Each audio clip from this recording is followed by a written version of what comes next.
పాలమూరు రైతుల వరప్రదాయిని జూరాల అడుగంటుతోంది. రిజర్వాయర్లో నీటి నిల్వ డెడ్ స్టోరేజీకి పడిపోయింది. తాగునీటి అవసరాల కోసం పంట కాల్వలకు నీటి విడుదల నిలిపివేయడంతో రైతులు ఇబ్బంది పడుతున్నారు.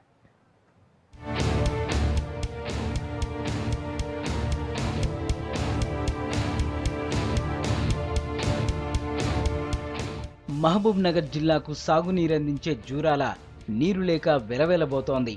తీవ్ర వర్షాభావ పరిస్థితులతో పాటు పైనుంచి వరద లేకపోవడంతో గతంలో ఎన్నడూ లేని విధంగా ప్రాజెక్టులో నీరు డెడ్ స్టోరేజ్కి చేరింది. దీంతో సాగు తాగునీటికి కష్టంగా మారింది.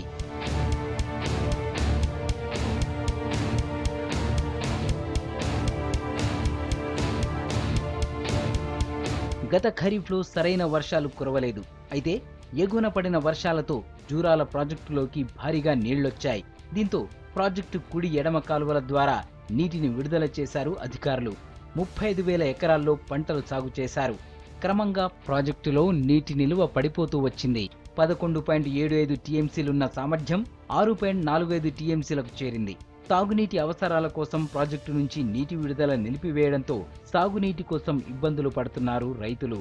కాలువలోకి నమ్ముకొని చెప్పేసి మేము నాట్లు వేసినాము. ఇప్పుడు సడన్గా నీళ్ళు బంద్ చేసినారు. 6వ తారీఖు నుంచి నీళ్ళు బంద్ చేసినారు. మొత్తం సేన్లు ఇప్పటికీ ఎండిపోయి మొత్తం అడ్డం పడినాయి సేన్లు ఇప్పటికే. కాబట్టి మీరు పైనుంచి మాట్లాడతారా, ఎక్కడి నుంచి మాట్లాడతారా? డైరెక్ట్ మనకి వాటర్ తెచ్చే ప్రయత్నం చేస్తే కొన్ని వందల మందిని బ్రతికించిన వాళ్ళు అవుతారు.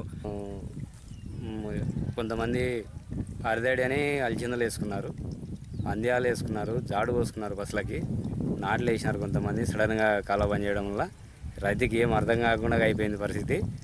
ఈ కర్ణాటక వాళ్ళ దగ్గర మాట్లాడి కొద్దిగా నీళ్ళు ఇడిపిస్తే మనకి చాలా బాగుంటుంది. ఆయకట్టు రైతుల పంటలను రక్షించేందుకు నీటిని విడుదల చేయాలంటూ మక్తల్ ఎమ్మెల్యే రామ్మోహన్ రెడ్డి రైతులతో కలిసి రాస్తారోకో ధర్నా చేశారు. జిల్లా ఐడీబీ సమావేశంలో ఆరుతడి పంటలకు సాగునీరిస్తామని తీర్మానం చేసి విస్మరించారని ఆయన ఆరోపించారు. 3 రోజులకు ఒకసారైనా రైతులకు సాగునీరు విడుదల చేసి పంటలను కాపాడాలన్నారు. లేదంటే పంటలకు పరిహారం ఇవ్వాలన్నారు.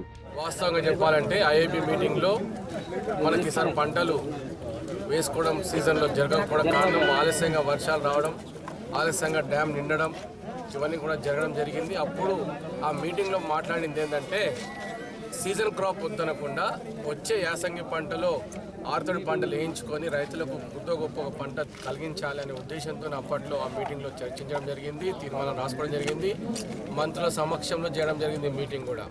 రైతుల సమస్యలపై స్పందించిన ప్రభుత్వం అదనపు నీటి వాటా కోసం కర్ణాటక ప్రభుత్వానికి లేఖ రాసింది. సాగునీటి కోసం 5 టీఎంసీలు, తాగునీటి కోసం 7 టీఎంసీలను నారాయణపూర్ డ్యాం నుంచి విడుదల చేయాలని కోరింది. సర్కార్ అభ్యర్థనపై కర్ణాటక ప్రభుత్వం నిర్ణయం తీసుకోవాల్సి ఉంది.